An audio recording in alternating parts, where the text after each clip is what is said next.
Jammed hips can present as pain in your back, pain in your hip, pain in your knee, ankle, or foot, because that entire chain of fascia is being torqued, twisted, pulled, whatever. So what I want to do first is teach you guys how to see if someone potentially has a jammed hip. Let me show you how to measure for that. So Stephen, you go ahead and come on. Just lay on your back. Now, you don't have to have a therapy table. This can be a bed, this can be, a couch, whatever. So the first thing that you do is people tend to lay down out of alignment. So the first thing that you're gonna have, either yourself or whoever your partner is, bend your knees up, Stephen, both of them. Now pick your butt up. Now put your butt back down, and then let me have your legs. Okay, so we just did that to kind of neutral out the pelvis.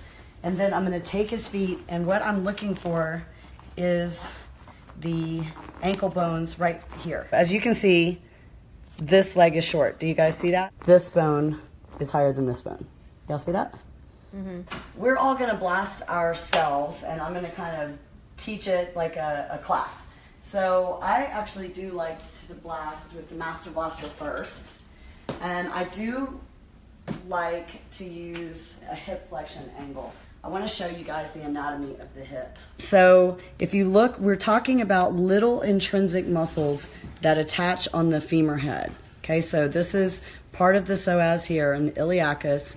Then we spin around. These are the deep adductors. And as we add muscle tissue, we can definitely highlight one of the main culprits is the psoas, because look where it attaches, you guys, on the hip.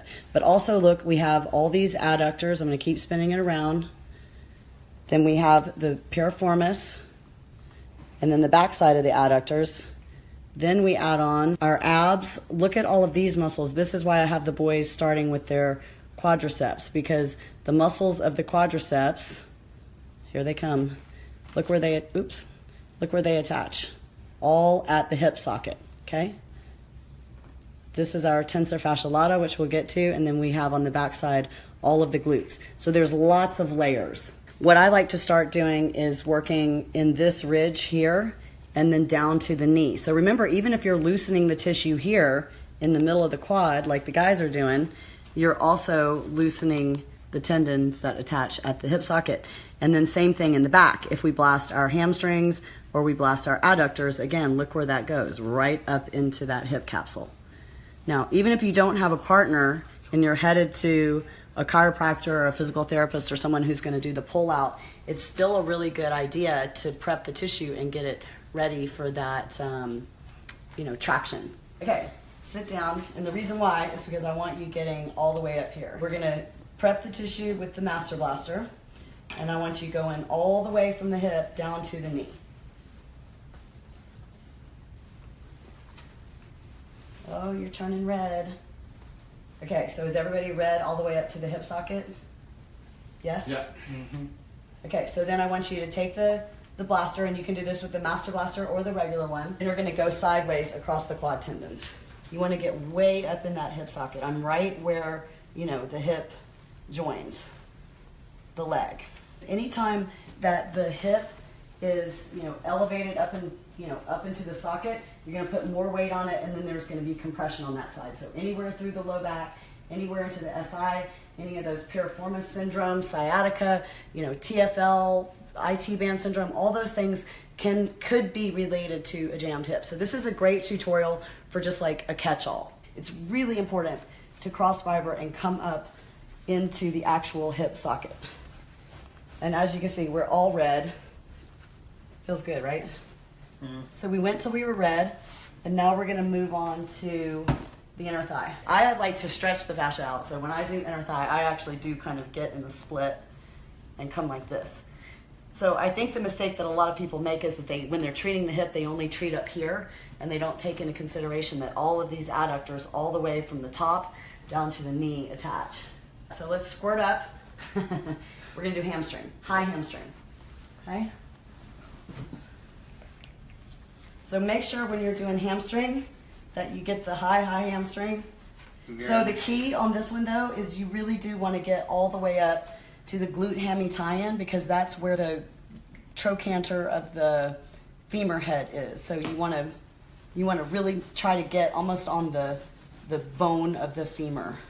Let's do the 2 stretches, and you could stretch inner thigh, you could stretch TFL, but let me just teach the 2 stretches for the anterior hip capsule and the posterior hip capsule. So we're in a position where we can do the posterior hip capsule right now. So everybody just cross your leg over like this, and then pull your knee and your foot towards your face. Now I want you to take your leg and rock it like a baby, okay?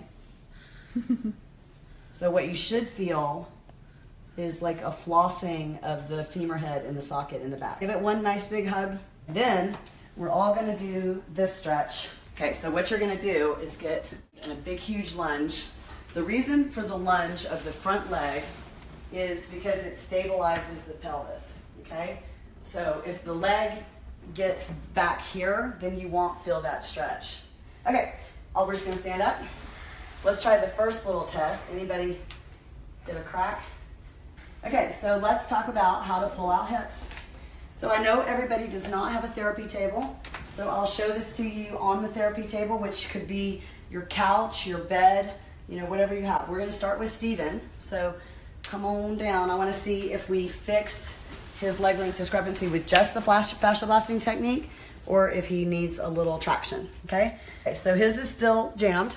So what I'm gonna do is I'm just gonna take his ankle and I'm just gonna traction, okay? So if you're the person pulling, don't make the mistake of like trying to yank with your arms. We're not chiropractors here, okay? So we're just giving them some traction, and it'll want to come out on its own. I'm just gently rocking back, and I'm using more of my body weight in my legs. And in our family, when we have an extra person, we have one person hold, just lean back. Yep.